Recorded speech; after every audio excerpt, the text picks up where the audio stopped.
is handsome right now. Yes, he is. Don't say that while he's right here. Yes, he can hear you. Look at how big his ears are. So when he came to us, his mother was either hit on the side of the road or poached, and he was actually taken in and passed around from home to home for a period of about 7 days. Now, as you can imagine, this is a very stressful time, especially on a baby bear, and when he did come to us from Fish and Wildlife, we were worried he was going to pass away from something called capture myopathy. Now, with a lot of love, a lot of training, Gruff has actually become one of, if not the most trained bears on the property, and so he's going to be doing a ton of fun things for all of us while we do a bear safety quiz. So if you guys know the answers to my questions, feel free just to shout them out. Let's say we're out on a hike and off in the distance we see a bear, kind of like Honey and Charlie, minding their own business, doing their own thing. What should we do? We're going to walk backwards. Yep, turn around, go back the way that we came. Let the bears be bears. But what if the bear way over there does this? So you have a bear standing up just like that, but way over there. First of all, why is the bear standing up like that? Yes, an information-seeking stance. So the bear's trying to either see, hear, or smell you a little better and figure out if you're something it should chase after and eat for its lunch, or turn around and run away from. Now, there are 3 things that we can do to tell the bear we don't want to be lunch today, and what do we think those 3 things are? We do. We want to make ourselves look big. We're much more intimidating when we look big. 2 more. We want to make noise, a loud monotone voice specifically because the difference between us and other animals is that voice. And lastly, we want to back away slowly. We don't know where that bear's critical space line is, so best to assume we are too close, and typically all 3 things at the same time, and that bear's going to turn around and skedaddle because it doesn't want to be in our space as much as we don't want to be in their space. But let's say we're out on a hike and we come across a grizzly bear on the path, about 20 or 30 feet from us, so we're the same distance Angel is from myself, and that bear is mad. It's doing things like bluff charging, hitting the ground in front of it, screaming, chomping its jaws. We know that bear's upset, so what are we going to do about that cranky grizzly bear right over there? We do. We want to stand our ground. Don't stare that bear in the eye. That would be a threat or a challenge. We don't want to back away and give ground to aggression. We don't want to get aggressive with a grizzly bear. All bad things. We want to stand our ground. Don't stare the bear in the eye. And this is where we like to mention bear spray. You would get it out, uncap it, and be prepared to use it if that bear does advance. Bear spray has a 30-foot range forward, a 5-foot fog on the end. It's not the end-all be-all to bear safety, but it's statistically proven to be about 98% effective if used properly, meaning it hits their nose and their eyes. But where do you think most people put their bear spray when they're hiking? In their backpack, and we just learned bears can run 55 kilometers an hour. So it does us no good inside that backpack if the bear's 30 feet away. Make sure we have it somewhere where you can quickly and effectively use it, and it does become a proper tool. But let's say everything went wrong, you forgot your bear spray, and now that grizzly bear is physically mauling you. Now what do you do? Yes, you want to lay flat on the ground or curl up into a ball? Play dead. You might have heard that before. All goal is to protect your vital organs, hands behind your neck, not your head. Medical people say your head can take more holes than your neck can, and the most important thing about playing dead, do not make a sound underneath that bear. Dead things don't make noise, and so if you make a sound, you're going to again turn into a threat or prey. Also be aware grizzly bears are notorious for going off a few feet to see what you're going to do next, so make sure you do play dead until that bear is actually gone. Blocked. Oh, yeah. Now let's say we're on our hike, we don't come across a grizzly bear on the path, we actually come across a black bear. We startle it, it hops and makes some noises towards us. What should we do in this circumstance? We actually want to get a little bit louder, a little bit more aggressive, big, maybe even throw something in the direction of that black bear because chances are it's a teenage bear that's been with mom for a period of time. Mom knew to stay away from people, but they don't just yet, and black bears are more of a flight species, so by getting a little bit bigger, a little bit more aggressive, it's going to most likely turn around and run away. Be aware, though, as black bears are more of a flight species, brown bears are more of a fight species. There is one exception. If a black bear has actually hunted, stalked you in the woods, and broke into your house, tent, or cabin, that's a predatory black bear attack. They are rare, but they do happen, and in that situation, you fight for your life. Do whatever you have to do to survive. Their nose and their feet are the most sensitive places on their body, and again, bear spray is an amazing tool. And that's why it's so important to be able to tell the difference between the 2 different species at a glance and in shape alone. Color and size mean absolutely nothing, and can truly save your life. Now, Gruff's been doing a ton of different fun things, but he does in fact have a signature move. He says, you guys seen bears in the movies do this? They stand up, they open their mouth, and they roar, kind of like this. That's actually not true bear aggression. You will never see a wild bear stand up on its own 2 feet and roar. They can make a ton of vocalizations as well, and that roaring sound isn't even one of them. They actually dubbed that. To give you an idea how amazing it actually is, the average dog smells about 100 times better than us people. Bears smell 2,100 times better than us people. Never gonna fool a bear's nose. So that is very important to keep in mind when you are traveling out in bear country. Anything that has an odor could attract a bear. Always be aware of how you're storing your food products. Coolers are definitely not bear-proof. In fact, I think those should be called bear toys, because when they get their paws on them, trust me, they think they're really, really fun. Jacob is holding up an example of what a bear-proof container looks like. They do come in different shapes and sizes, and they're an asset to have if you're going to spend any amount of time out there in bear country. They really do work.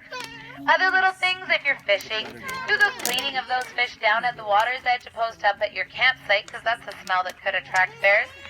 Definitely don't tinkle where you tent. That's full of pheromones. That can be an attractant. And don't camp in a dirty campsite or leave a dirty campsite for somebody else. Also, when you're feeding your pets, don't leave a bowl of food out all day. A bowl of food for your pets is no different than a bowl of food for those bears. Honestly, something as simple as a bird feeder can be a bear feeder. And do always remember with your dogs that they are notorious for going out, ticking off wild bears, and then bringing them back to us for help. So, good idea to keep them leashed. Now, I believe Jacob mentioned something about conservation at the beginning. And we are very passionate about conservation. So Charlie wants to remind everybody that we should always remember to reuse, reduce, and recycle. Because when we do, we are minimalizing our impact on animal habitat. That a boy, Charlie. And of course, we kind of had the thought, if you can actually train a bear to do recycling, us silly humans should have no excuse to not be able to do our recycling. I'm sure also many of you have heard of bear jams, where you do see people stopped on the side of the highway to see wild bears. And as amazing as it is to see them in the wild, unfortunately, many people are not aware. When you stop your vehicle on the side of the highway, you're actually harming bears.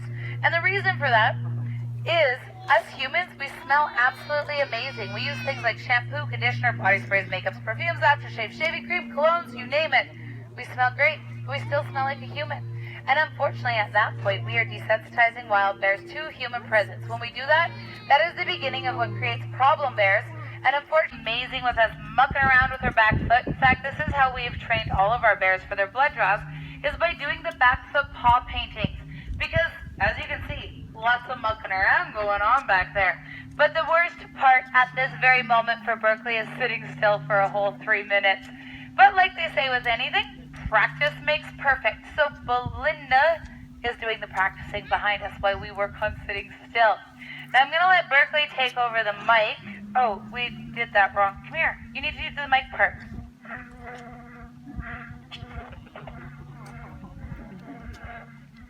Can everybody hear that? Yeah. That sound is called cooing. That's the sound that all baby bear cubs do make. It's a very happy, content sound. Berkeley is simply sucking on my fingers or tickling the inside of my elbow because she knows that tickles like crazy. Normally I tickle her tummy, but not when we're practicing blood draw stuff because I'm supposed to sit still too, which is really hard to do. Berkeley. See, she knows how to manipulate the heck out of me. Smart. But she's sucking on my fingers. All bear cubs do this. Some will suck on the pads of their own feet, some on siblings' ears. In fact, Angel to this day still sucks on her very own tongue. Man, oh man, you guys have no idea how much that actually tickles. Okay, I'm giving in. No more tickling for me. Anyways, Berkeley is what we call a captive orphan. She was born at a facility in the States, and unfortunately her parents were just very, very young. Younger than brown bears typically are for reproduction. Therefore, they weren't expecting cubs in any way, shape, or form. And unfortunately, it doesn't matter if it's a captive bear or a wild bear. If there's a male present, there's cubs, there's not going to be cubs. So Berkeley come to stay with us and will remain here with us for the rest of her life. Now that being said, we also have to profile because now we're at the brown bear, not the black bear. So everybody remember how the black bear looked? Turn, they can't look at you that way. Remember, color and size mean absolutely nothing. So in only the shapes, what do you guys see different? Yes, the big hump on the back. That is actually caused from muscle because brown bears are earth movers. So they dig and dig and dig, which has formed a great big huge muscle. What else?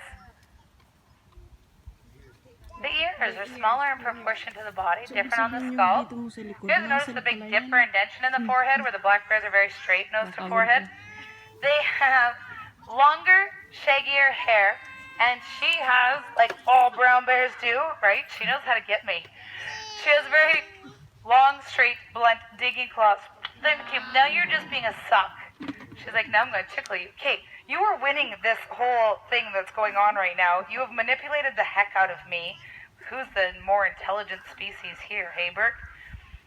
We're going to try to hold off on doing any fun, cool stuff, and first, see if anyone has any questions. No? Well, good. I'm glad that we covered everything then. In that case, it's fun, cool stuff. All right, those long, straight, blunt, digging claws are stuck on every section of my body physically possible, Berkeley. Don't you steal my buttons. Why don't you show them how you hold your toes? Because you can't do that and hold me at the same time. You're so funny. All right, I think she's actually stuck on that side. We'll just remove her. There we go. All right, now can you show them how you hold your toes? Like honey.